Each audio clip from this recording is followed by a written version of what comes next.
Bismillahirrahmanirrahim. Assalamualaikum warahmatullahi wabarakatuh.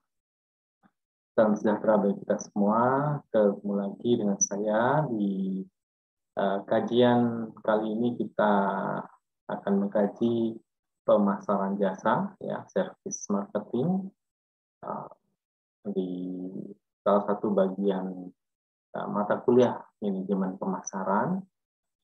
Oke, kita akan bahas nantinya perbedaan produk manufacturer dengan produk jasa, seperti apa perbedaannya, bagaimana kita memperlakukan jasa tersebut sebagai marketing. Ya.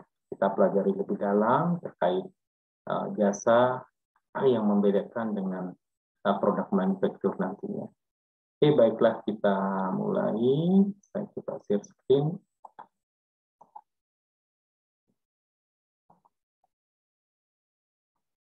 Oke, service marketing atau pemasaran jasa di salah satu chapter kali ini mungkin akan kita bahas secara umum jasa itu seperti apa, ya. Oke, perlu kita kaji perbedaan jasa dan produk manufacturer atau produk fisik, ya. Jasa ini memiliki keunikan berbeda dengan jasa spesifik atau jasa fisik, ya. Jadi kita bisa lihat definisi yang pertama menurut Kotler bahwa pengertian jasa adalah unjuk kerja, aktivitas, kegiatan yang ditawarkan oleh satu pihak ke pihak yang lain secara prinsip tidak nampak atau intangible, ya, dan tidak menyebabkan perpindahan kepemilikan apapun.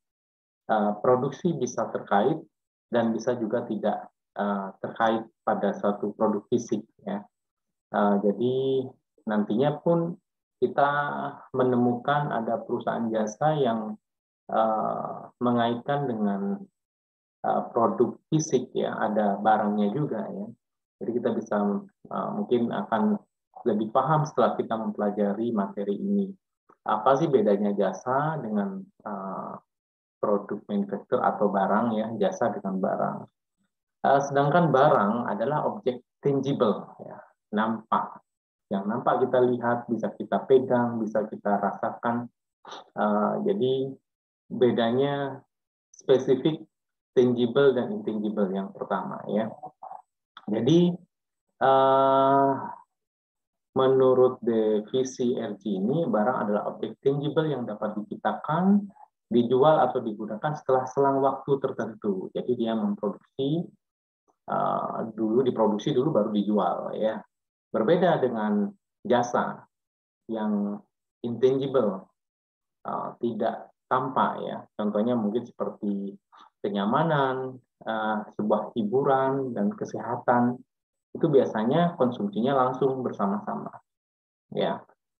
Tidak bisa diproduksi dulu terus dikonsumsi oleh pasar atau konsumennya. Biasanya dia langsung, ya, langsung dikonsumsi barengan dengan produksi. Nantinya kita lebih jelas di belakang, ya. Yang kedua, sifat jasa adalah perishable. Perishable ini tidak bisa disimpan atau dikonsumsi pada saat diperlukan. Seperti yang mungkin yang saya singgung di depan, bahwa kalau barang kita produksi dulu, kita jual kapan bisa. Tetapi kalau jasa itu tidak bisa disimpan, nih, ya. Jasa perawatan, jasa potong rambut dan sebagainya, ya. Potong rambut itu ya, sekarang barbershop, ya. Disimpan dulu, nanti ada orang datang dipastikan tidak bisa. Itu yang kita artikan perishable.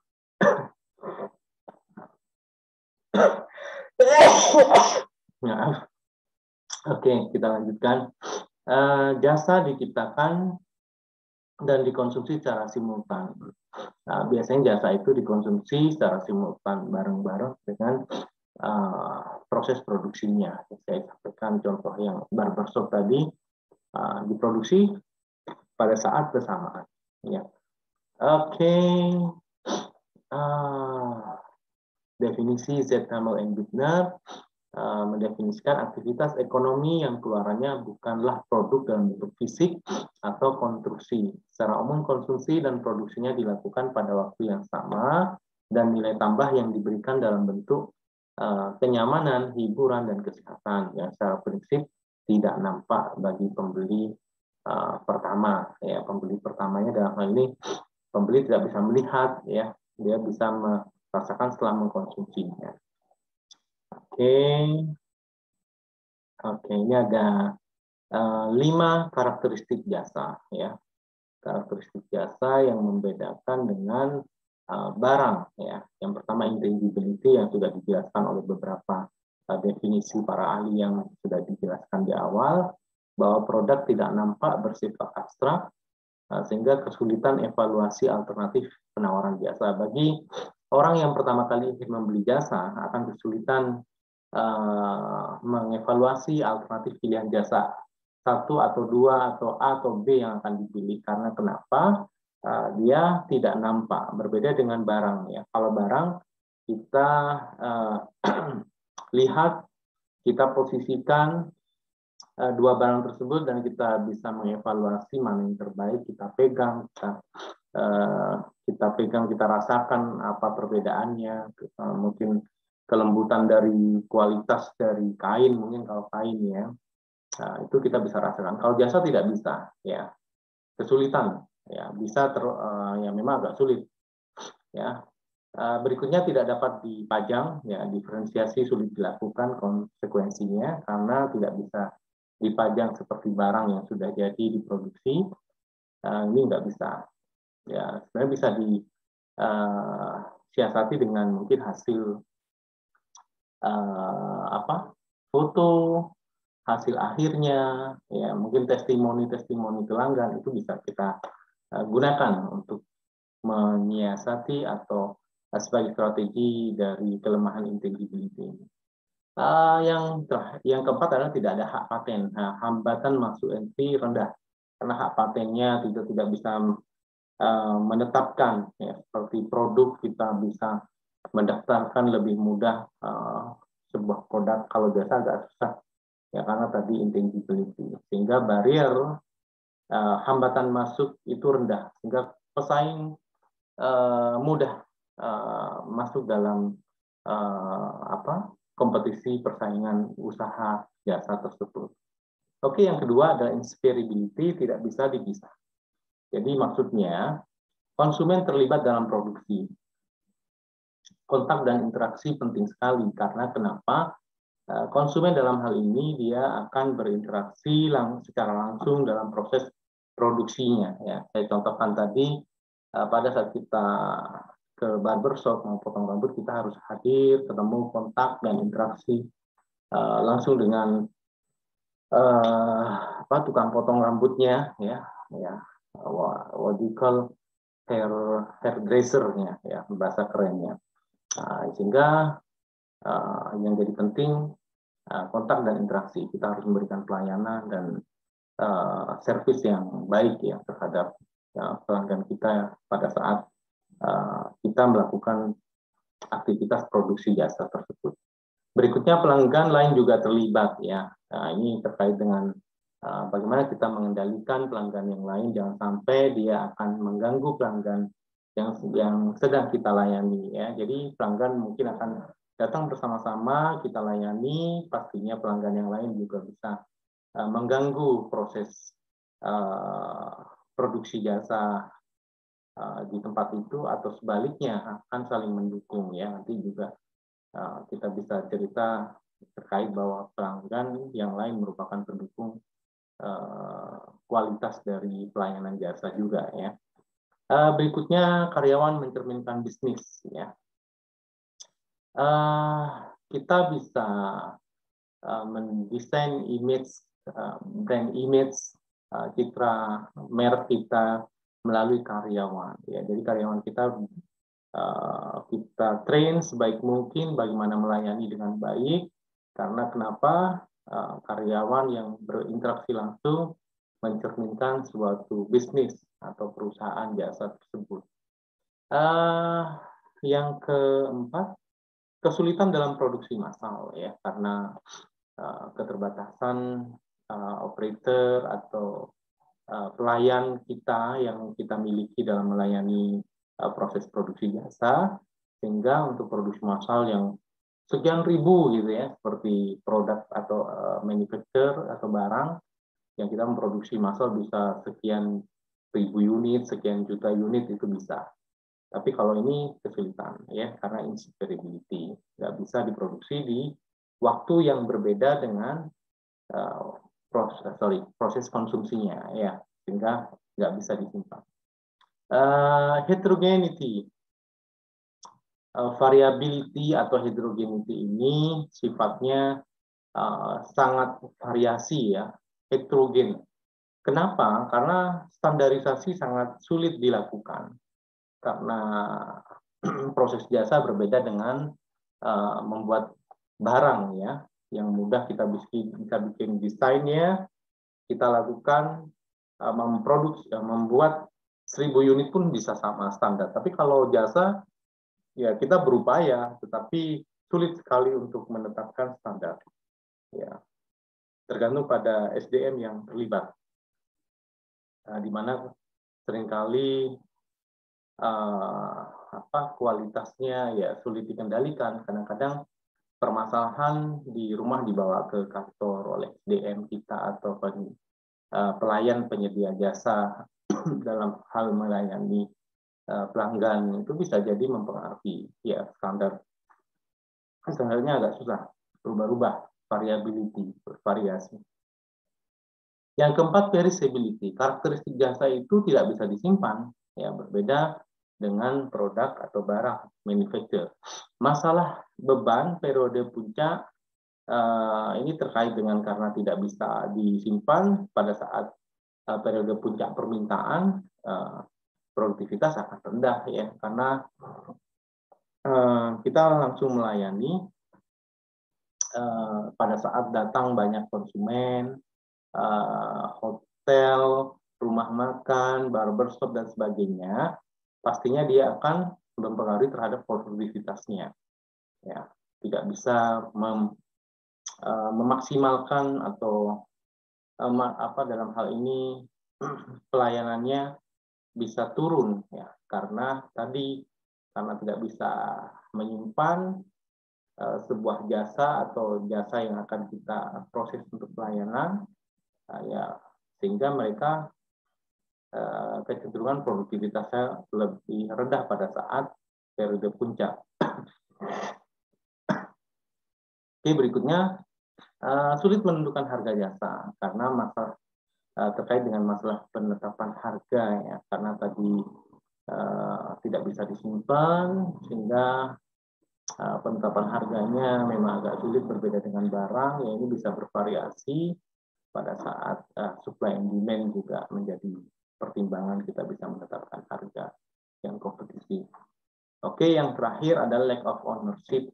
Apa ini lack of ownership ini? Pelanggan tidak dapat memiliki jasa. Jasa itu biasanya ya minimal disewakan ya. Pelayanan jasa atau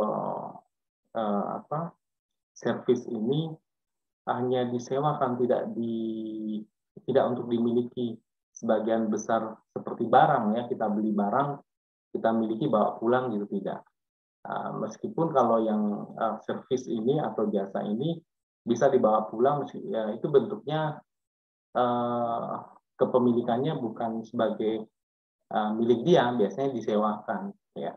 Pada suatu waktu tertentu dia akan harus mengembalikan produk dalam hal ini produk jasa yang dia sewa ya dalam hal ini. Oke, nanti kita lebih paham dengan melihat jenis-jenis jasa itu seperti apa, macam-macamnya. Ini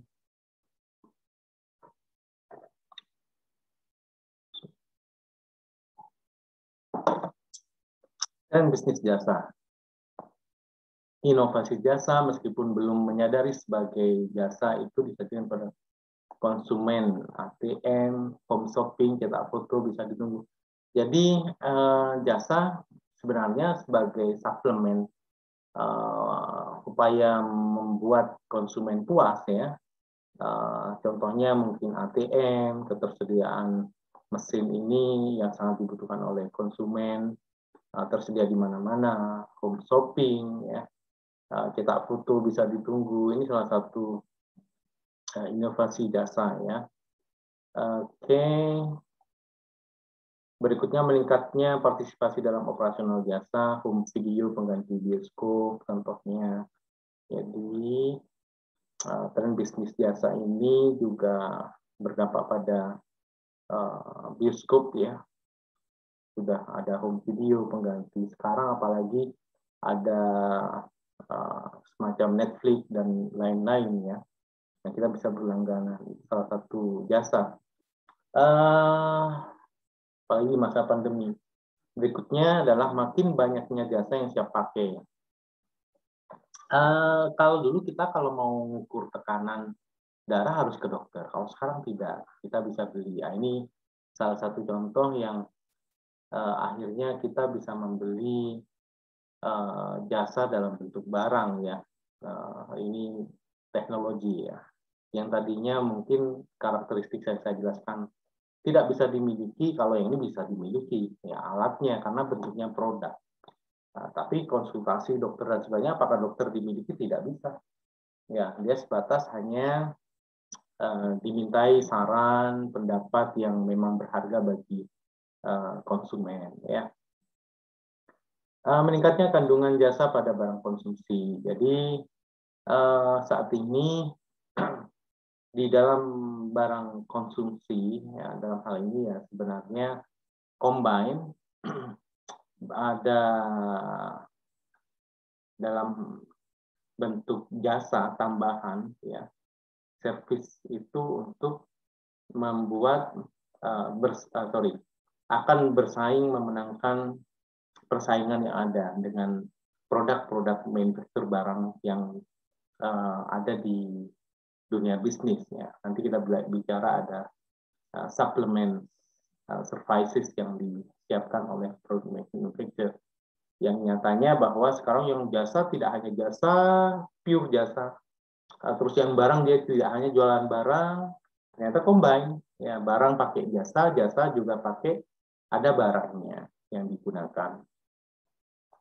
Oke, nah ini akan lebih jelas. Kontinum barang dan jasa.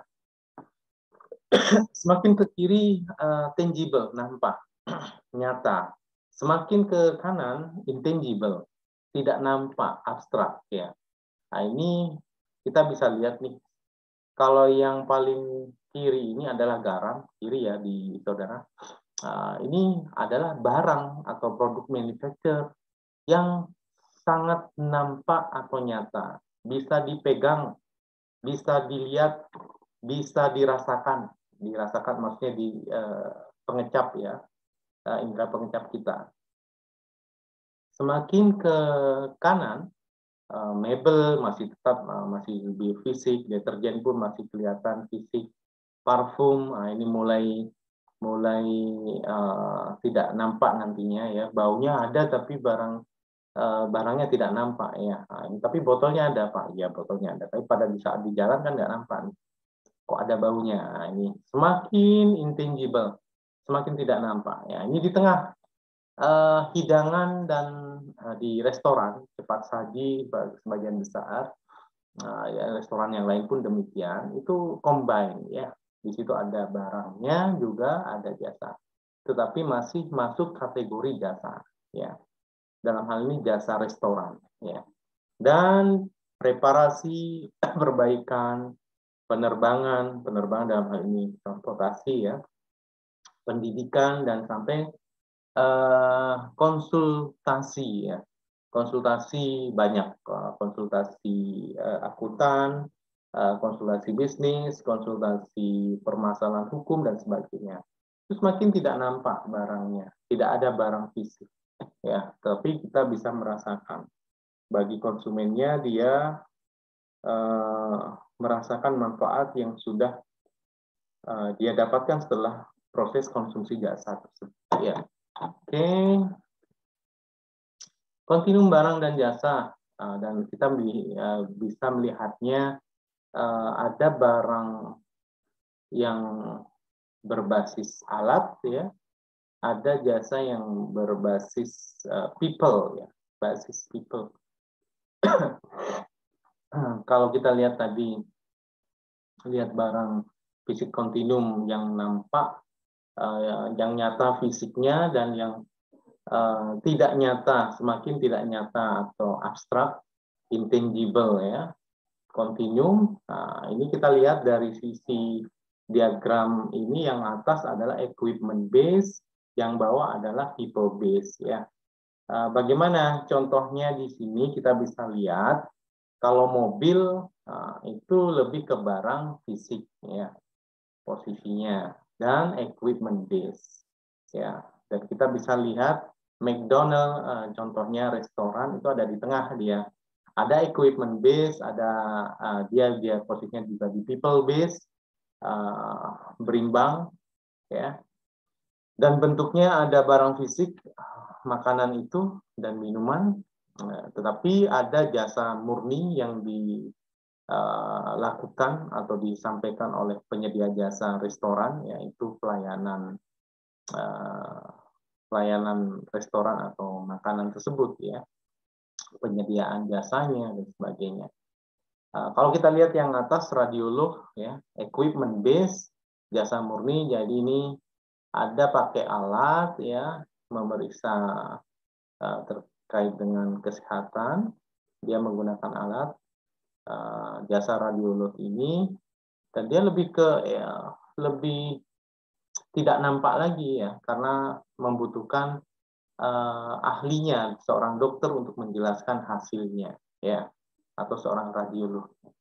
Oke, dan yang paling bawah, karena dia lebih people base, ya, juga tidak nampak, tidak nyata. Nah, ini salah satunya konsultan, akuntan, ya, akuntan publik, konsultan bisnis, konsultan hukum ada di sini.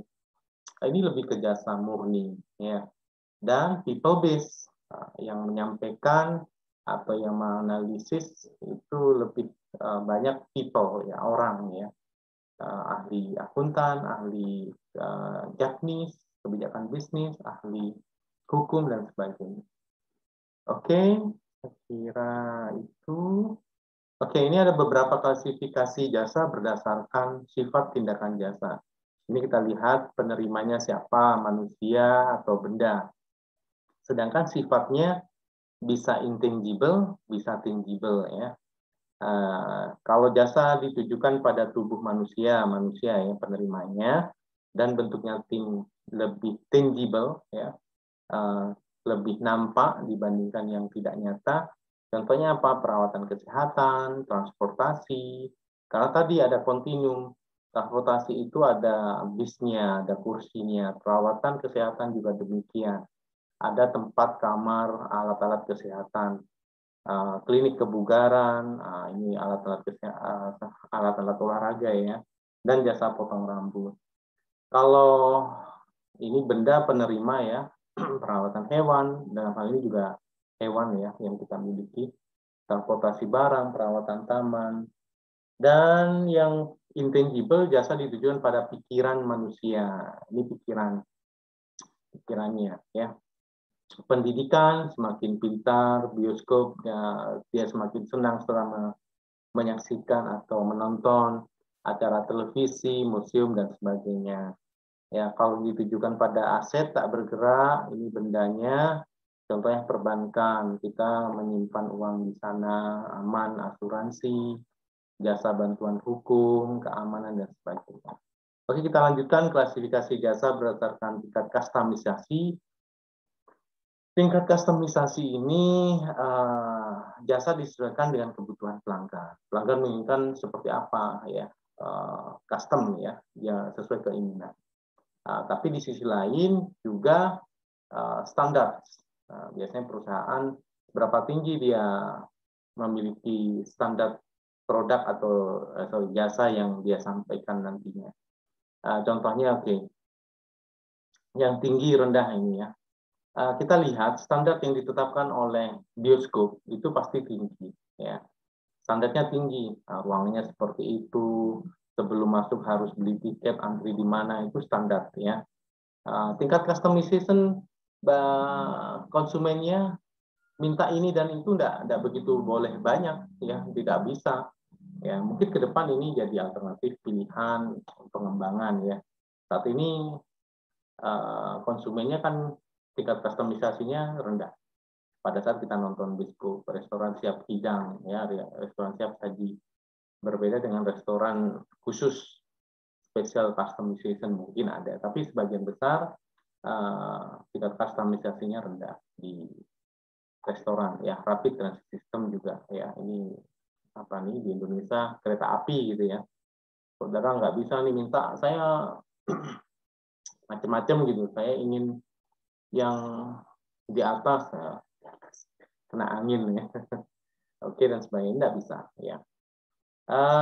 Kalau yang kita lihat di sini customisasinya tinggi, dan standar perusahaan menetapkan juga tinggi, sama-sama tinggi menetapkan standar. Contohnya jasa telepon. Jasa telepon dalam hal ini penyedia atau operator ya. Kalau dulu telepon yang banyak menggunakan masih sih sekarang ya. Telepon itu tetap dia punya standar tertentu. Tetapi keinginan konsumen, contohnya mungkin saat ini hanya ingin langganan internet saja gitu, itu kita layani juga. Dia punya standar juga, sama-sama memiliki standar tinggi.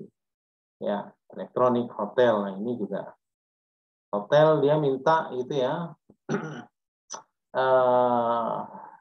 kelasnya apa, suite, deluxe atau berbagai macam tingkatan kelas hotel ya. Kalau kelas hotelnya bintang 5 dan sebagainya, tapi pilihan kamarnya mungkin perusahaan penyedia jasa hotel dia punya standar ya, standarisasi tinggi, maksudnya bisa melakukan standarisasi kamar dengan tingkat rendah, menengah sampai atas dia tetapkan sedemikian rupa standar. Demikian pula customisasi, konsumen sebagai konsumen dia juga bisa custom, asalkan dia punya uang yang lebih, dia menginginkan kamar yang mewah, suite, dia akan memilih kamar yang paling mahal. Nah, itu semacam itu ya. Kalau yang rendah dan tinggi ini contohnya operasi bedah ya. Operasi bedah katakanlah kalau konsumennya sakit di tangan gitu, mau bedah itu tangannya, yang customisasinya pasti konsumen tinggi ya. Saya mau memperbaiki ya, dalam hal ini berobat karena tangan saya yang sakit gitu. Dia akan memilih oke, custom. Nggak mungkin rumah sakit atau seorang dokter yang melayani tidak bisa, Pak, saya punya standar gitu. Sebelum tangannya dilayani, kakinya dulu, nggak mungkin ya. Jadi dia harus melayani sesuai permintaan konsumen karena dia merasa sakit tangannya ya. Sehingga standarisasi sangat rendah dilakukan oleh penyedia jasa kesehatan, dalam hal ini dokter yang mungkin yang akan melayani. Penata rambut juga demikian juga. Saya mau potong model seperti ini, kita ya harus melayani ya, customisasinya tinggi. Konsumen menginginkan custom sesuai dengan permintaannya. Ya, oke. Kalau yang rendah-rendah, pertandingan basket, jasa pelatihan, nah ini sama-sama rendahnya ya. Tidak bisa menetapkan standar penyedia jasa, sedangkan penerima atau konsumennya pun demikian. Dia tidak bisa customisasi terlalu tinggi. Pertandingan basket nonton ya sudah standar seperti itu. Jasa pelatihan maupun pendidikan perkuliahan juga demikian ya. Oke. Klasifikasi jasa berdasarkan metode penyampaian jasa. Single site and multiple site ini terkait dengan jumlahnya ya, jumlah tempat outlet pelayanan ya. Tetapi di sisi ini kita bisa melihat sifat interaksi antara pelanggan dan penyedia ya. pelanggan mendatangi penyedia jasa atau penyedia jasa mendatangi pelanggan. Atau yang ketiga adalah transaksi dilakukan via surat atau media elektronik. Single site and multiple site. Oke, pelanggan mendatangi penyedia jasa, bioskop, jasa potong rambut, kebanyakan ya. Apakah mungkin jasa potong rambut ada yang datang ke kamu? Mungkin sekali ke depan jadi alternatif jenis bisnis yang baru ya, peluang bagi kita. Penyedia jasa mendatangi pelanggan, ya, jasa perawatan taman, jasa pembasmian hama, taksi dan sebagainya. Dan yang dilakukan via surat atau media elektronik, kartu kredit, stasiun TV lokal dan sebagainya. Oke, bauran pemasaran jasa. Oke. Terkait dengan bauran pemasaran jasa, ada beberapa perbedaan dengan pemasaran jasa yang sebelumnya yang pasti product price, place, and promotion, karena di jasa ini dianggap terlalu sempit. Ya. Yang pertama, karena karakteristik intangible pada jasa seringkali diabaikan oleh analisis bauran pemasaran yang 4P, ya. Sehingga perlu P yang lain untuk menyiasati. Terus unsur harga mengabaikan fakta bahwa banyak jasa yang diproduksi oleh sektor publik tanpa pembebanan harga pada konsumen akhir. Oke, 4P mengabaikan promosi jasa yang dilakukan personel produksi ya, pada saat penyampaian jasa, ya, pada saat konsumsi jasa, ya, keterlibatan langsung. Yang keempat adalah 4P mengabaikan masalah dalam mendefinisikan konsep kualitas pada intangible service, ya. 4P juga merupakan arti penting orang atau people, baik sebagai produsen, konsumen maupun co-consumer. Nah, ini yang saya sampaikan tadi. Pelanggan yang lain itu adalah co-consumer, yang membantu konsumen yang lain menjadi lebih lebih puas menikmati jasa yang disampaikan oleh penyedia jasa. Contohnya nanti seperti nonton bioskop, nonton pertandingan dan sebagainya. Itu akan lebih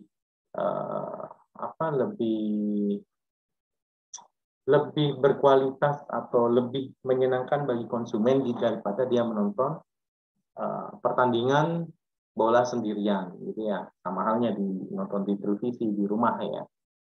Oke. Berikut adalah bauran pemasaran jasa tadi menjadi 8 ya, yaitu 7P plus customer service. Oke, product price place promotion pernah kita pelajari. People, siapa people? People yang disampaikan bahwa kita perlu memperhatikan people yang ada di perusahaan jasa ya, karyawan yang berinteraksi langsung dengan konsumen ya, juga menjadi salah satu unsur people tersebut. Pelanggan-pelanggan yang lain pada saat proses produksi juga menjadi pertimbangan ya, sehingga kita perlu fokus pada bagaimana people atau dalam hal ini karyawan kita bisa semaksimal mungkin melayani dengan baik.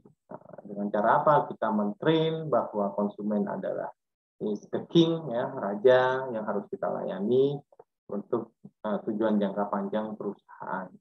Dan berikutnya adalah physical evidence, bukti fisik. Bukti fisik inilah yang menjadi salah satu alat yang bisa kita gunakan untuk menyampaikan kualitas dari jasa tersebut. Bukti-bukti fisik. Contohnya di jasa kita bisa lihat perbankan, restoran dari bangunan fisiknya, dari seragam yang digunakan oleh para pelayan front pegawai depannya ya, sampai mulai parkir hingga satpam dan front office-nya. Ya, itu seragam. Dengan orangnya juga demikian. Kita pilih orang-orang yang good looking ya, good performance. Ya, nggak harus cantik atau ganteng, tapi good looking. Gimana maksudnya, Pak? Ya, intinya sedap dipandang ya, enak ya, agar supaya konsumen itu menilainya bahwa kualitasnya, oh contohnya mungkin perbankan A ini cantik-cantik front office-nya, itu sebenarnya memang sengaja dipilih, satpamnya pun demikian, yang muda-muda, yang ganteng-ganteng dan sebagainya, karena memang tujuannya untuk menciptakan brand image atau citra agar supaya dinilai secara nyata oleh calon konsumennya, ya, physical evidence, kantor, interior, struk dan sebagainya, brosur itu salah satu physical evidence-nya ya. Struknya harus bagus, kalau beli sesuatu nggak tulis tangan gitu struknya, berbeda dengan struk yang printing ya. Nah, itu salah satu berarti kalau kita bisa belajar lebih banyak di situ ya. Oke, kita lanjutkan ke proses ya. P yang berikutnya, P yang ketujuh, yaitu proses. Jadi kita melihat pentingnya proses penyampaian jasa dalam saat produksi dan konsumsi jasa bersamaan. Berbeda pada saat kita bicara dalam konteks 4P yang lebih fokus ke barang ya, di mana produksi dan konsumsinya bisa dipisah. Kalau yang ini tidak bisa dipisah, sehingga proses menjadi perhatian khusus. Bagaimana proses penyampaian jasanya, sehingga bisa memuaskan atau memenuhi kebutuhan dan keinginan pelanggan. Dan yang terakhir yang menjadi tambahan yaitu yang ke-8, yaitu customer service. Kita sediakan pelayanan pelanggan agar supaya kita bisa memberikan pelayanan semaksimal mungkin. Jika ada pertanyaan yang perlu mereka pahami lebih detail, ya kita sediakan. Apabila mereka komplain, rentan sekali terjadi komplain, kalau kita tidak melayani dengan baik, akan berimbas negatif terhadap terhadap perusahaan jasa, pelayanan maupun perusahaannya ya. Nggak perlu kita sediakan pelayanan customer service ini menjadi sangat penting di dalam bauran pemasaran jasa. Oke, saya kira cukup untuk materi pemasaran jasa kali ini. Terima kasih atas perhatiannya. Semoga bermanfaat bagi kita semua. Wabillahi taufiq wal hidayah. Wassalamualaikum warahmatullahi wabarakatuh. Sampai jumpa kembali.